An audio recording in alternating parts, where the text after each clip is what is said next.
Hello and welcome to Lens Lounge.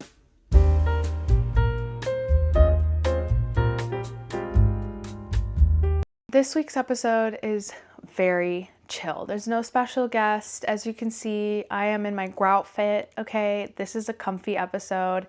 You don't need to watch it. You can have it playing in the background while you're editing or culling or working, cleaning.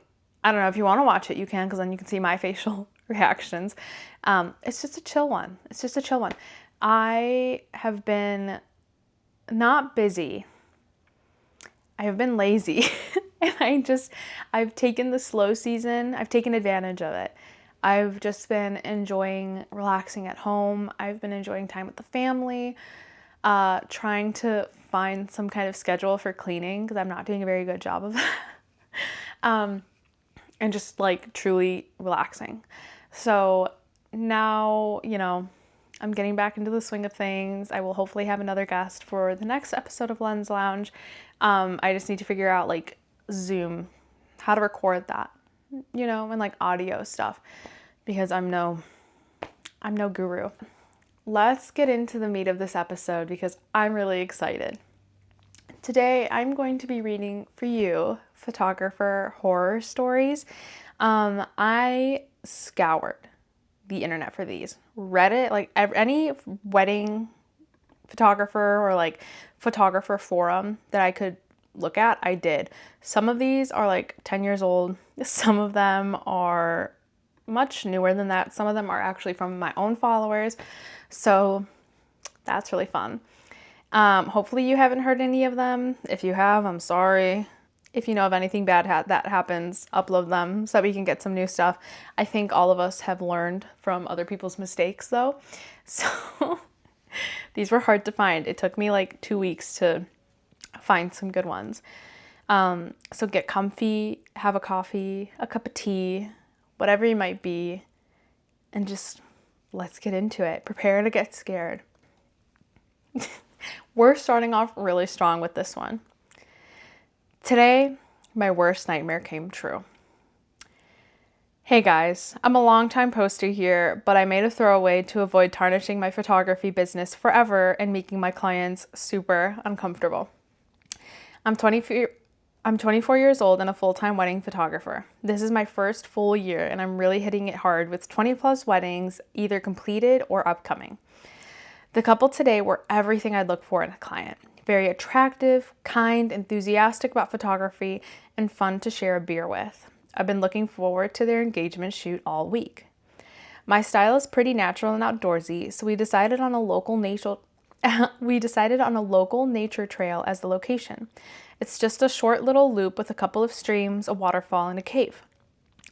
We hit it off well, and we're whipping through poses like nobody else. They're a very easy couple to photograph.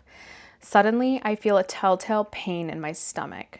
I figure we've got about 30 minutes left in the session, so I can wait. I was wrong.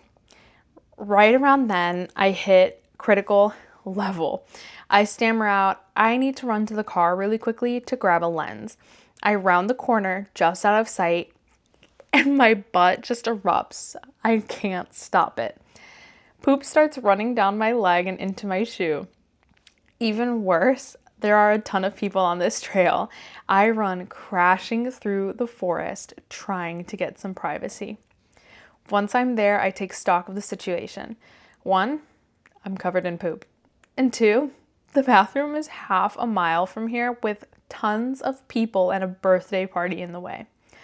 I'm in full-on breakdown mode at this point. I've never had anything like this happen in my life and never thought it could happen to me. This simply can't be happening. I run through my options. I could just leave and never come back, but risk losing the $2,000 wedding job and possibly have them ruin my business with bad reviews. I could walk back to them and explain what happened and hope they take mercy on me, or I could sneak to the bathroom and try to clean myself up there.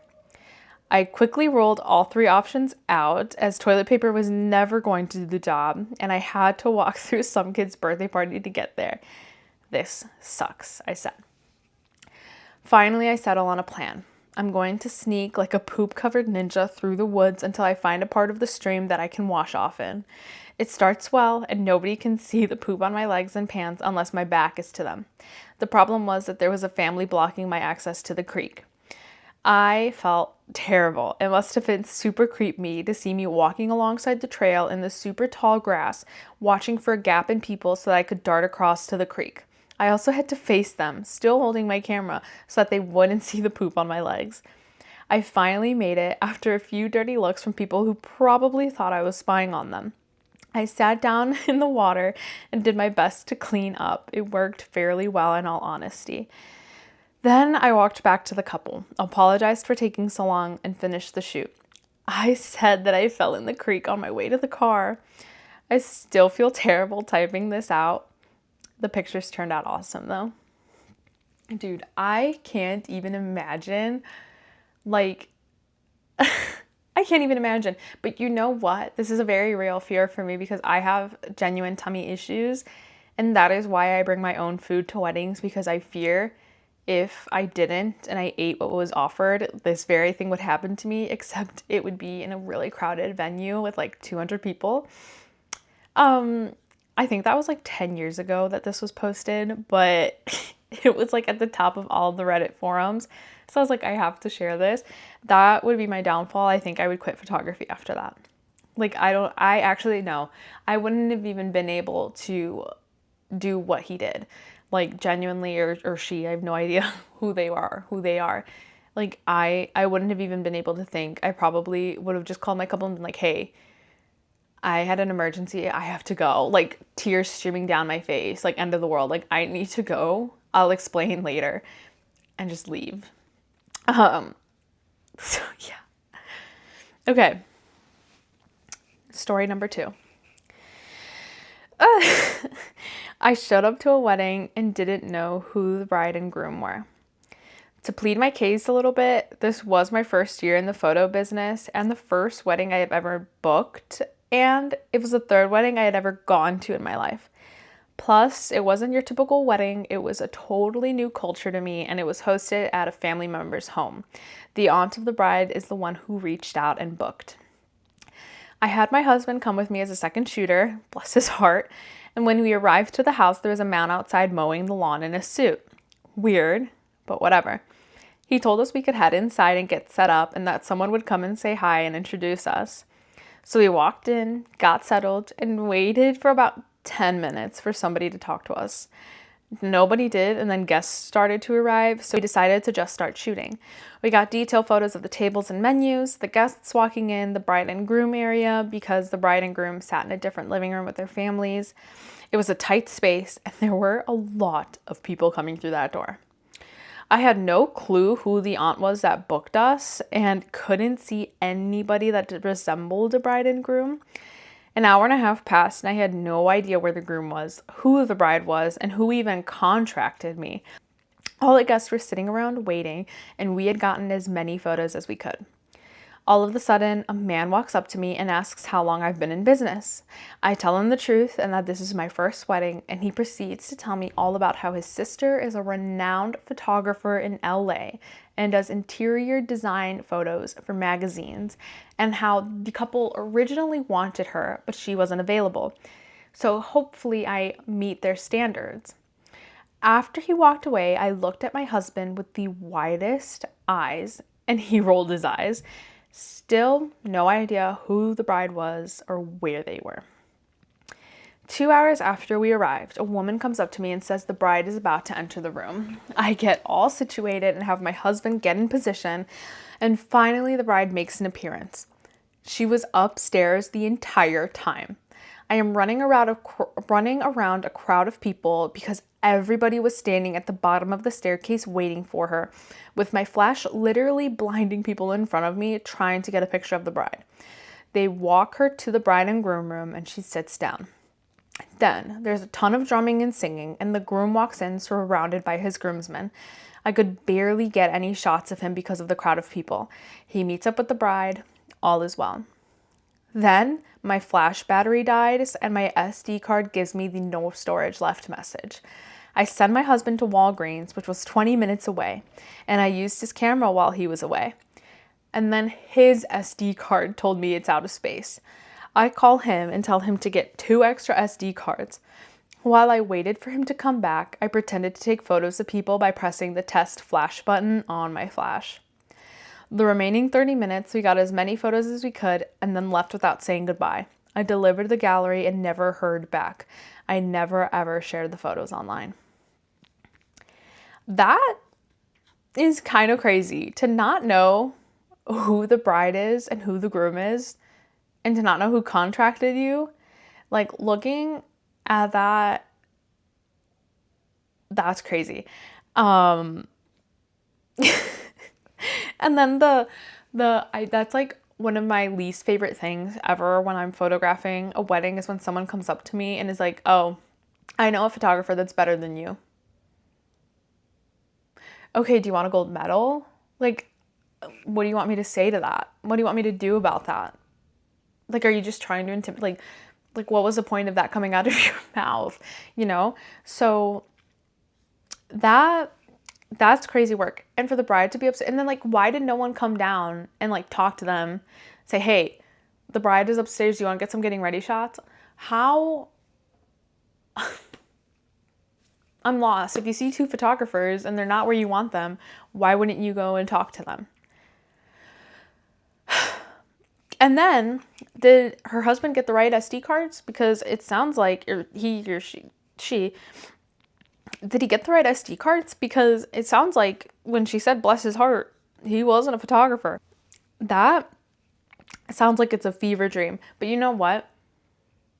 That flash hack, like, I pretended to take photos while holding down the test flash button.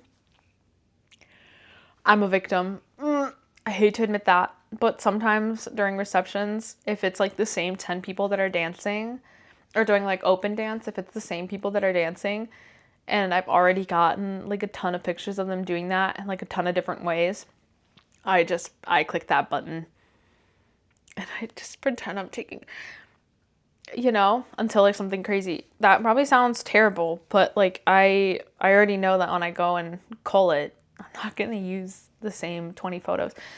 So yeah, anyways, that's a neat little trick. Okay, we have like 2 more. I don't know how long it's been already, but let's see. Okay.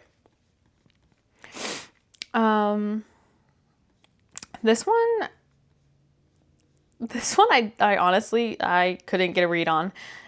It kind of left me gagged, but also not really gagged. Let's get into it. It was a high-end wedding at a luxury resort, and I had been hired to capture the entire weekend. The welcome dinner, the ceremony, and the reception. The couple seemed great, super in love, affectionate, and excited to celebrate their wedding. The bride was a total sweetheart, and the groom was charming. The bride was a total sweetheart, and the groom was charming. The first red flag happened during the rehearsal dinner. I was taking some casual shots when I noticed the groom off in a corner whispering to a bridesmaid. It wouldn't have stood out to me if not for the way they jumped apart when they saw my camera pointed in their direction. They laughed it off, but something felt weird. I made a mental note of it and moved on. The next day, the wedding went off without a hitch. The bride was glowing, the ceremony was beautiful, and I was getting all the shots I needed. During the reception, I stepped outside for a few night portraits of the couple, and after the formal shots, the bride ran off to fix her dress, leaving the groom and me alone for a moment. That's when he turned to me and said, "Hey, be real with me. Do you delete photos if people ask?" I laughed, thinking he was joking, and said it depends on what's in them. He smirked and raised his eyebrows and said, "Hypothetically, if someone got caught in a compromising position, you'd just make it disappear, right?" My stomach dropped. I asked what he meant, and he laughed and patted my shoulder and said, "Forget it." He was a little tipsy, but that definitely made me feel weird. So I went back and I checked. I scrolled through all of the reception photos, and that's when I found it. It was a shot that I had taken on the dance floor by total accident. It was meant to be a candid of the guests partying. But in the corner of the frame, slightly blurred out but unmistakable, was the groom. His arms were wrapped around that same bridesmaid from the night before. His face was buried against her neck. Wait, I froze. What was I supposed to do? I debated deleting it because it's not my business, right? But at the same time, I hadn't done anything wrong. I was just documenting the night. In the end, I kept the photo but excluded it from the final gallery. If the bride ever asked for every single unedited image, which almost no one does, I'd have a decision to make. But for now, I pretended I had never seen it. To this day, I wonder if she ever found out. It seems like the couple is still together.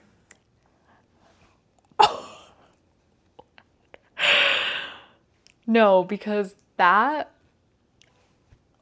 do you even do? I'm going to be real with you right now, since I'm not in any sort of compromising position or confrontational position. I want to say that I would have included that in the final gallery. Yeah, actually, let me stand on that. Let me stand on that business. I would deliver that in the final gallery, because how are you going to start a marriage off cheating? Why would you even get married if you're in love with someone else? Like, I don't get it. Why would you spend all that money and like ruin another person's life because you just like need to go and get your jollies with someone else? That doesn't make sense to me. I don't like that. That's disgusting.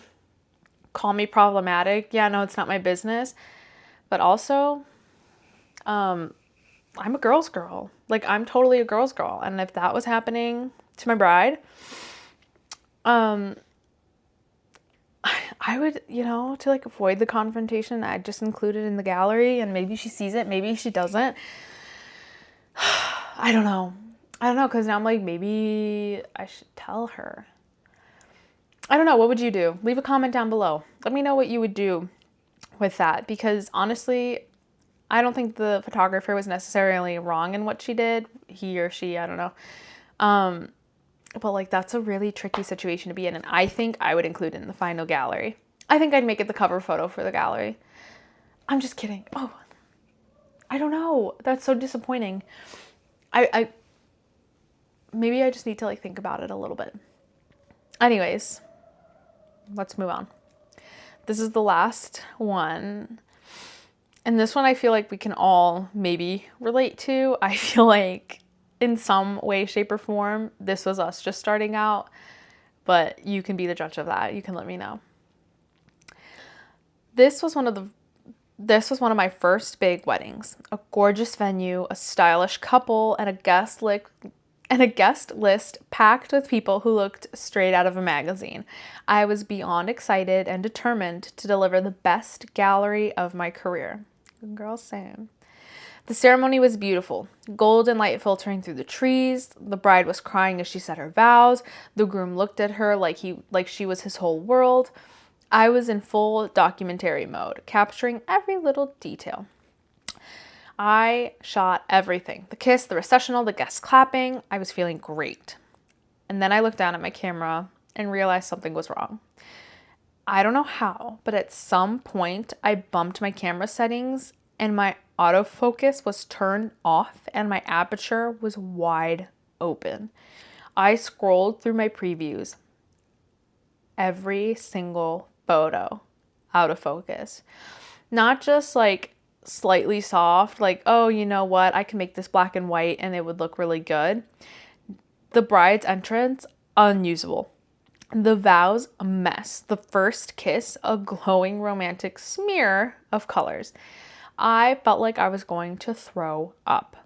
For a few seconds, I actually considered packing my gear and disappearing, but I pulled myself together and started to think fast. I still had the rest of the day to shoot, and I had to make up for this. So I shifted gears and I hyper-focused on capturing perfect moments at the reception. I shot everything, details, emotions, laughter, speeches, dance floor moments. Literally poured my soul into those photos, knowing they had to be flawless to compensate for what I had lost. When I delivered the final gallery, I was sweating bullets. I carefully curated the photos, making sure the reception was filled with magic. And when the bride emailed me, my heart nearly stopped. Her message, Oh my God, we are obsessed. The reception photos made me cry. You captured everything so beautifully. Thank you for bringing our day to life. She never asked about the ceremony photos. Maybe she didn't notice. Maybe she assumed I had just taken fewer during that time. Either way, I got away with it. But I never let that happen again, and to this day, I check my autofocus obsessively. Oh, I would literally poop my pants. I would literally be the first photographer if this happened to me.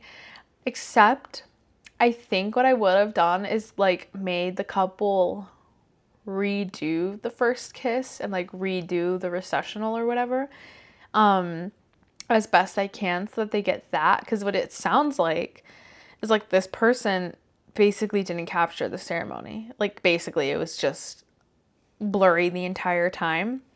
So I don't know if he or she made them like redo the first kiss, pretend to like, I would make my couples pretend to do their vows. I'm gonna be like, oh my gosh, like, you know what, I really wanted like a more up close photo of you guys doing your vows. Do you mind just like getting that position again? Which I know is kind of hard on a wedding day because right after the ceremony, like you have to go into cocktail hour and like family photos and stuff. But 5-10 seconds, like, hey, can you guys stand there really quick with your vow books and just hold hands again because I really want to get that again.